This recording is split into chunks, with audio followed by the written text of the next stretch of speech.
तो लास्ट में जो हमारा चैप्टर था ऑलमोस्ट हमने रेडियो एक्टिविटी कंप्लीट कर लिया था। आज के लेक्चर में आने वाले जो भी लेक्चर से 2 या 3 जितने भी हो पाएंगे उनमें सिर्फ IIT JEE नीट और एम्स के प्रीवियस इसके क्वेश्चन हम करेंगे सो दैट कि अपने को कॉन्फिडेंस भी आ जाए, है ना। चलो पहला क्वेश्चन नोट करो आप। A radio active substance decay simultaneously for alpha emission and beta emission with mean life 1620 years and 405 years. Find the time during which 3/4 of a substance will decay. ठीक, तो आपको याद, अच्छा एक बात नोटिस की आपने इस चैप्टर में डिके न्यूक्लियस से ज्यादा अनडिके न्यूक्लियस की वैल्यू है, क्योंकि मैक्सिमम फॉर्मूले में n जो रखना पड़ता है वो कौन सा n रखना पड़ता है, डिके हो चुका या अनडिके। अनडिके बचे हुए से मतलब है, तो 3/4 डिके हो गया तो बचा कितना, 1/4 बचा। अच्छा एक बात हमने नोटिस पहले भी की थी कि जो हमारा साइमल्टेनियस डिके होता था, मैंने बोला था IIT में ऐसे क्वेश्चन आए हुए, लास्ट ईयर भी 2019 में भी ऐसा क्वेश्चन आया हुआ है कि x एक था वो y में और z में साइमल्टेनियस डिके हुआ, इसका ईयर दिया हुआ है आपको। अच्छा एक फॉर्मूला और देखा था हमने इसके लिए, पहले हम काम की बात कर लेते हैं कि अगर इसके लिए डिके कांस्टेंट λ1 है, इसके लिए डिके कांस्टेंट λ2 है, तो इस x के लिए, इस प्रोसेस के लिए lambda effective can be written as λ1 plus λ2। और आपको दिक्कत ये है कि इसमें टाइम गिवन है, कौन सा टाइम, मीन टाइम। तो आपको एक रिलेशन भी याद होगा कि अगर हम ऐसे लिखना चाहें तो λ1 इज इक्वल टू लिख सकते हैं 1/t मीन एवरेज लाइफ, है ना। ऐसी लैम्डा, तो λ1 क्या हो जाएगा 1/1620 एंड λ2 इज इक्वल टू हो जाएगा 105। मेरे हिसाब से टाइम की वैल्यू यही गिवन है 1620405। ओके, तो यहाँ से लैम्डा इफेक्टिव क्या आ जाएगा, लैम्डा इफेक्टिव आ जाएगा 1/1620 प्लस 1/405। अब इसे सिंप्लीफाई कर लो, आगे सिंप्लीफाई करना तो बड़ा लफड़े का काम है। चलो खैर,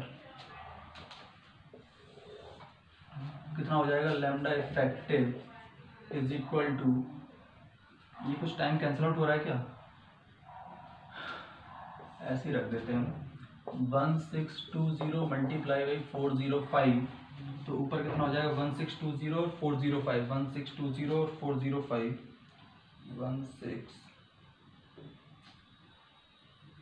1620 प्लस 405, ये आया 2025। तो lambda effective is equal to, ये कितने टाइम कैंसिल आउट हो सकता है, मुझे 5 टाइम होता हुआ लग रहा है, तो इससे ये 5 टाइम चला गया और इससे चला जाएगा 5, तो हो जाएगा 3, 2, 4, ये आया मेरे हिसाब से। तो 5, 324, ठीक है, ये लैम्डा इफेक्टिव का वैल्यू आ गया अपने पास। अब जब लैम्डा इफेक्टिव आ गया तो याद करो ऐसी प्रोसेस के लिए जो हम एक डिके लॉ लिखते थे, नॉर्मली क्या लिखते थे, n is equal to n naught e की पावर माइनस λt, बट यहाँ क्या लिखते थे, लैम्डा इफेक्टिव इंटू टी। तो अनडिके न्यूक्लियस का नंबर क्या, 3/4 डिके हो गए तो 1/4 बचे, तो n naught by 4 is equal to n naught e की पावर माइनस 1/324 इंटू टी। इससे कैंसिल आउट हो गया, इसको इधर भेजा, इसको इसके नीचे भेजा, फिर इसे ऊपर भेज दिया, तो ये हो गया e की power t/324 is equal to 4, log ले लिया तो आया t/324 is equal to ln4, तो t इज इक्वल टू क्या हो जाएगा, ln4 इंटू 324, और आंसर किस में आएगा, ईयर्स में आपका आंसर आ जाएगा इसे सॉल्व करके। तो एग्जाम में जब भी आएगा तो ln4 का वैल्यू गिवन होगा, नहीं तो ln4 को क्या लिख सकते हैं, ln2 का स्क्वायर, तो 2 आगे आ जाएगा, तो ln4 को क्या लिख सकते हैं, 2 ln2, और ln2 का वैल्यू तो आपको पता है 0.693 होता है, उसमें 2 से मल्टीप्लाई करेंगे, फिर इसको मल्टीप्लाई करेंगे तो आंसर आ जाएगा। एक बार चेक कर लेते हैं कि यहाँ तक अपना आंसर सही आ रहा है क्या। 324 इंटू ln4 का वैल्यू आपको गिवन नहीं है, तो इसे सॉल्व कर लेंगे, अपना आंसर आ जाएगा, ठीक है। चलो तो स्क्रीनशॉट कर इसे नोट करो, फिर अगला क्वेश्चन करते हैं। इस पे स्टार मार्क कर लेना क्वेश्चन पर।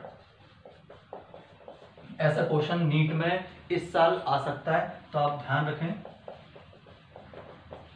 इस टाइप का वैरायटी, ठीक है। चलो, और जब भी एग्जाम में क्वेश्चन आएगा तो आपको देखो ln4 के लिए तो मैंने बता दी, ln2 का स्क्वायर लिखेंगे तो 2ln2 लिख सकते हैं और फिर उसे सिंप्लीफाई कर सकते हैं। पर जब भी लॉग की टिपिकल वैल्यू कभी ऐसी आती है तो आपको एग्जाम में गिवन होगी वो वैल्यू, ठीक है।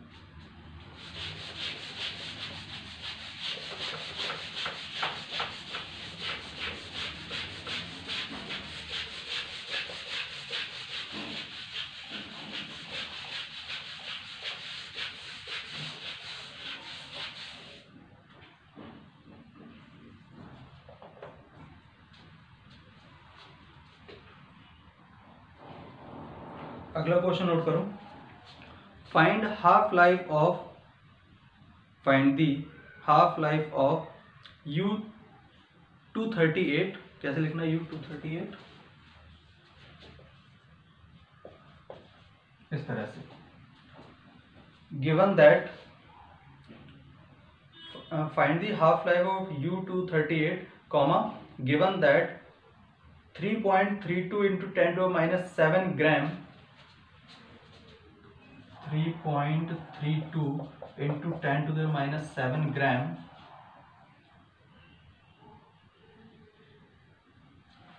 of Ra226 is found per gram of U238 in old mineral.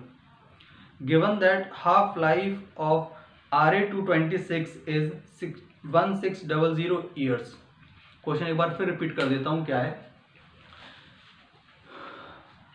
Find the half life of U238 given that 3.32 into 10 to the minus 7 gram of Ra is found per gram of U238 in old mineral, given that half life of Ra is 1600। ठीक है। अब देखो इस question में क्या बोला गया कि इतना ग्राम Ra मिलता है हर एक इसके 1 ग्राम में। मतलब इसको अगर अपने को सॉल्व करना है ना, तो इस क्वेश्चन को कॉमन सेंस से सॉल्व करेंगे। पहले समझो कि क्वेश्चन की वैरायटी क्या है, आपको मिल क्या रहा है। आपको देखो ये भी एक रेडियोएक्टिव सब्सटेंस ही है, ऑल्दो इससे ये बन रहा है U238 से Ra226 मिल रहा है। और उसने बोला किसी भी ओल्ड मिनरल में जो आज से हजारों लाखों साल पहले होगा, उसके इसके 1 ग्राम में इसके इतने ग्राम मिल रहे हैं। अच्छा, ये रेट कांस्टेंट है या वेरिएबल? कांस्टेंट। मतलब ये जो है ना Ra, ये रेडियो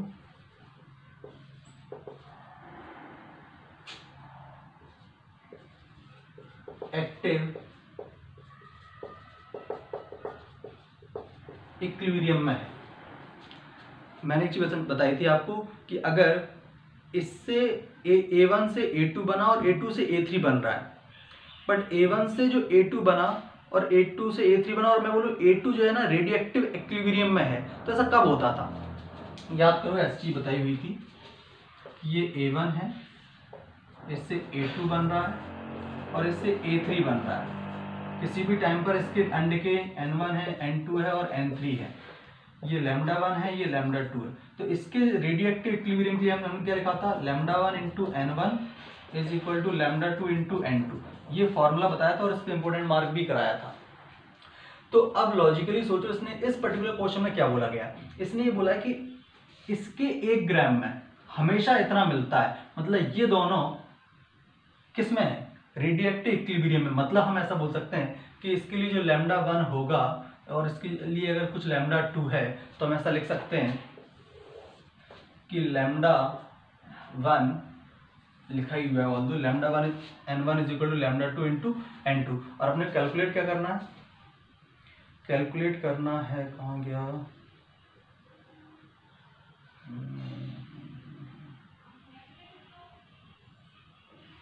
λ1 कौन सा क्वेश्चन था, हाँ U238, और आपने को गिवन लाइफ हाफ लाइफ कितना गिवन है, half life of Ra226, half life T1/2 of Ra ये गिवन है 1620, नहीं सॉरी 1600। बस अब यहां से क्या करें, λ1 n1 is equal to λ2 n2, और अपने को फाइंड क्या करना, find the half life of this. Half life किसकी चाहिए अपने को, U238, उसके लिए आपने λ1 ये माना, मतलब एक तरह से λ1 के लिए हम कैलकुलेट कर लें, तो λ1 n1 इज इक्वल टू हम क्या लिख देंगे, λ2 इंटू n2। अब लैम्डा और हाफ लाइफ में तो आप रिलेशन जानते ही हो, है ना, तो आपको बहुत पहले भी कई बार समझा चुके हैं। λ1 और n1 तो हम यहाँ पर क्या लिख देंगे, 1/T1 n1 is equal to 1/T2 n2। Log क्यों लिख रहा है, ln2 लिखोगे तो ln2 दोनों साइड से कैंसिल आउट हो जाना है, तो उसको मत लिखो आप। तो यहाँ से T1 इज इक्वल टू अपने को इसी का तो हाफ लाइफ चाहिए T1 का, तो T1 इज इक्वल टू क्या हो जाएगा, T1 इज इक्वल टू हो जाएगा n2/n1।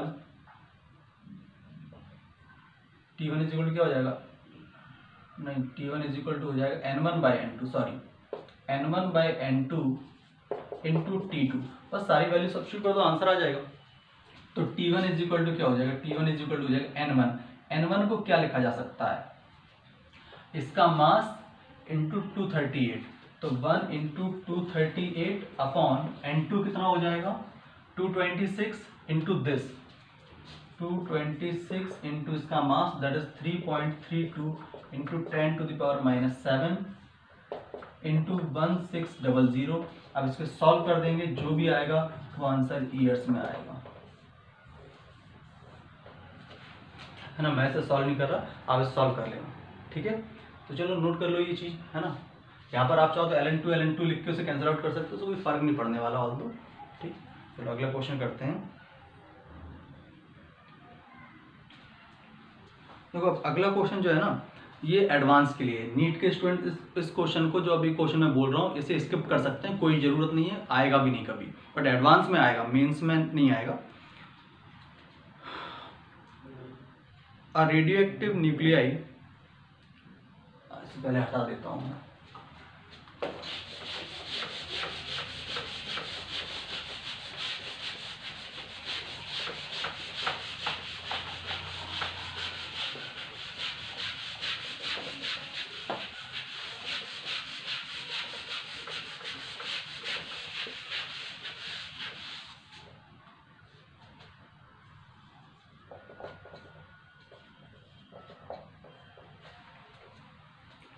A radioactive nuclei P32 with half life 14.3 days।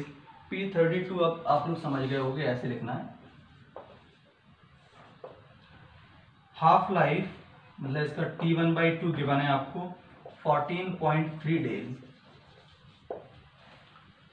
A radioactive nuclei P32 with half life 14.3 days is produced in a reactor at a rate of small q is equal to 2.7 into 10⁻9 per second.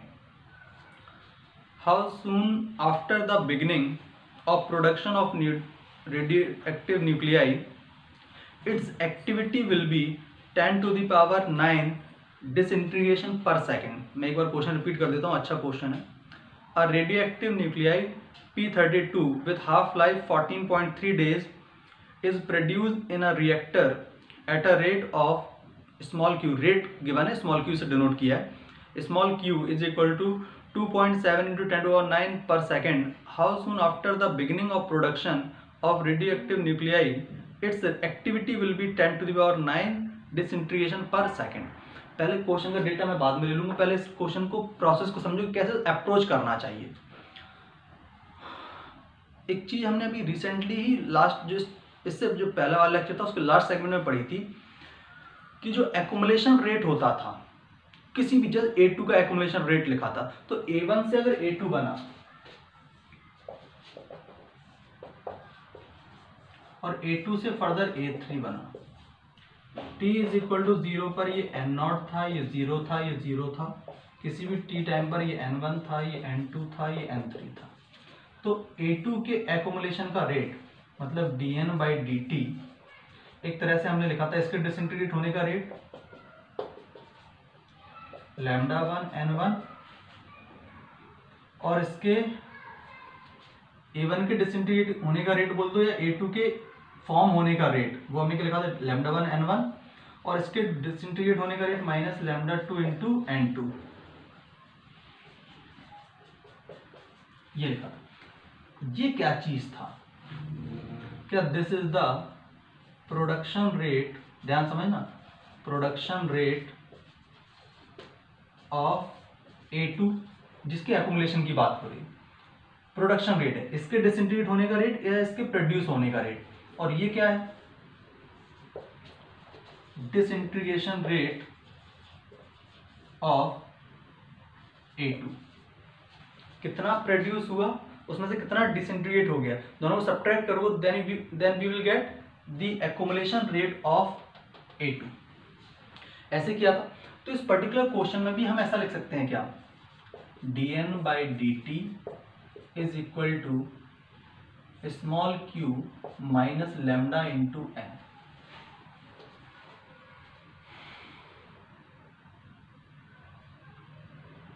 ठीक, क्यों? क्योंकि इस question में production rate already बता दिया कि Q rate से product हो रहा है, तो ये चीज तो आपको गिवन है, प्रोडक्शन रेट ऑफ A2 ये गिवन है आपको। और वो किसके टर्म में, वो λ1 और n1 के टर्म्स में ना गिवन होके उसने डायरेक्ट बोल दिया स्मॉल q है।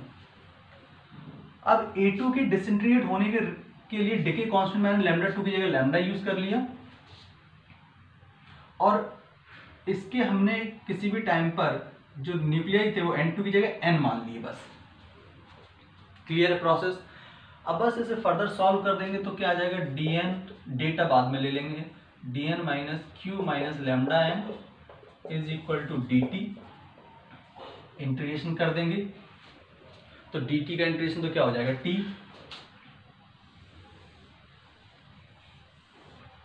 तो राइट हैंड साइड में कोई इशू नहीं। यहां देखो क्या होगा, हम क्या करते हैं q minus lambda n is equal to कुछ ले लेते हैं, u ले लेते हैं, ध्यान समझना।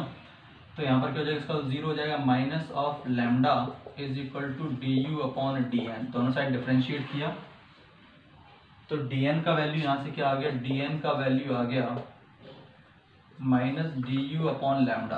तो ये चीज़ क्या बन गई हमारी, integration of minus time of du upon lambda into u is equal to t। तो du का क्या हो जाएगा, माइनस का 1 by lambda ln u, u की जगह क्या है q minus lambda into n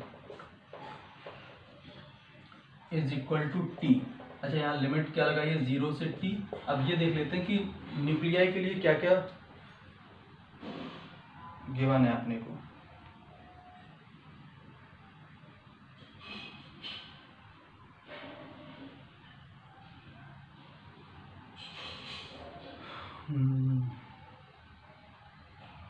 अपने को क्या चाहिए था, 2.7 into 10 to power 9, 2.7 into 10 to the power 9 क्या गिवन है, क्यू गिवन है अपने को।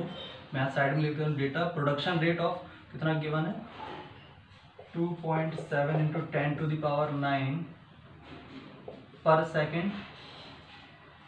और क्या गिवन है, एक्टिविटी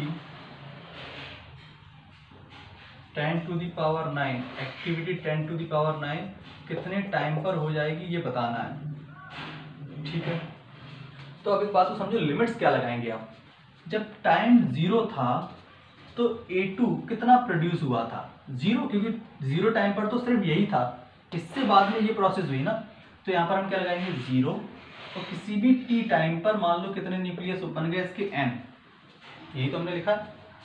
तो यहाँ पर 0 से n चलेगा। अब इसे वैल्यू सब्स्टिट्यूट कर देंगे,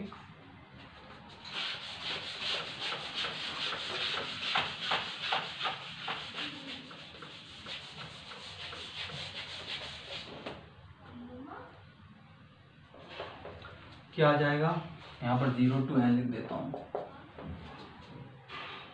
ln Q minus lambda N upon Q is equal to minus of lambda T. अब इसे सिंप्लीफाई करना है यार, क्या हो जाएगा,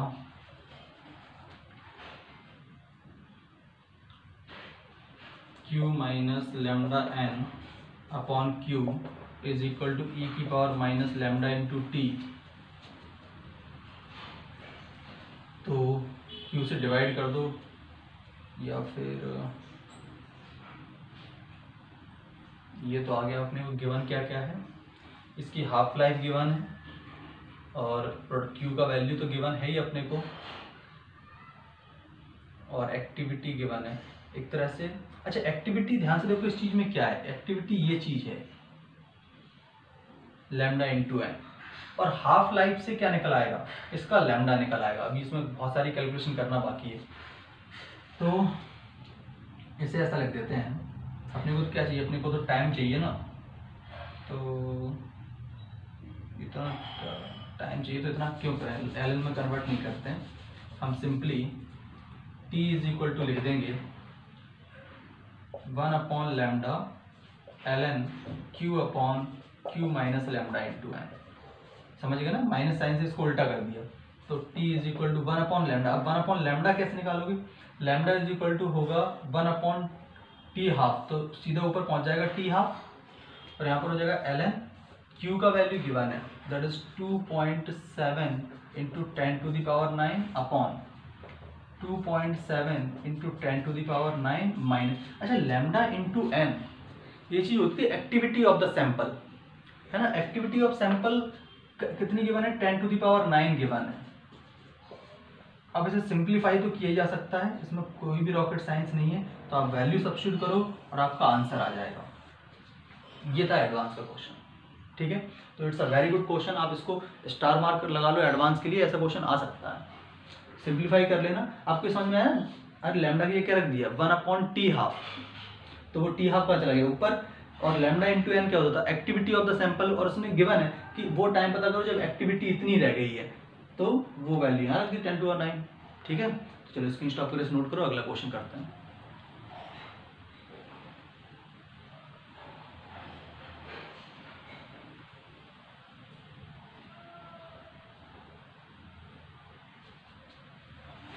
एक बार कैलकुलेशन चेक कर लेना, कोई गड़बड़ तो नहीं की मैंने।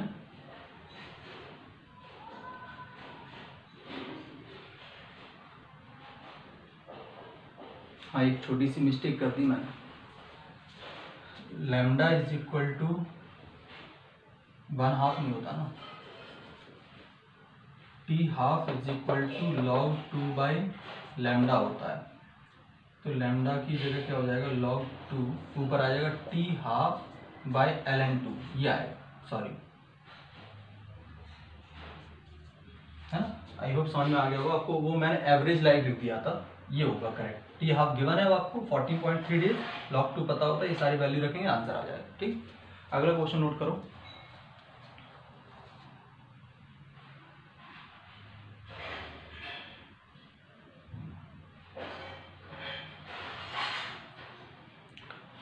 अगला क्वेश्चन है, ये IIT JEE में आया हुआ है 2002 में, बोला गया if N not is the original mass of the substance of half life period 5 years, then the amount of substance left after the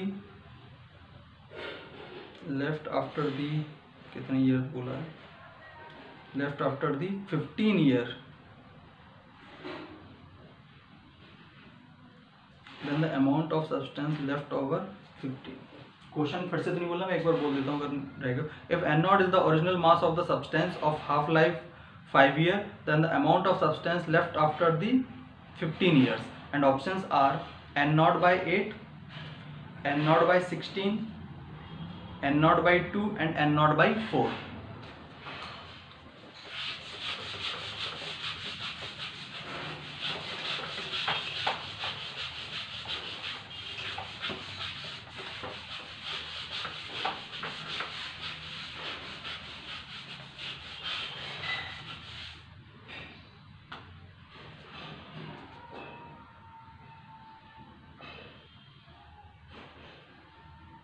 तो आपको क्या क्या गिवन है, हाफ लाइफ गिवन थी 15 और इनिशियल आपको गिवन ही है। तो बस फॉर्मूला लगा दो, n is equal to N not E की पावर माइनस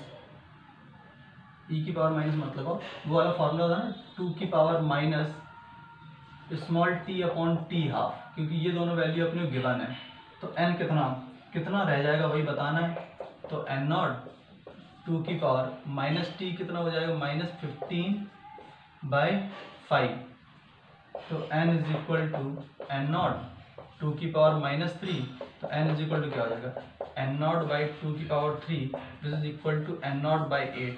तो ये आंसर आएगा इसका, ऑप्शन में देखो मिलेगा आपको।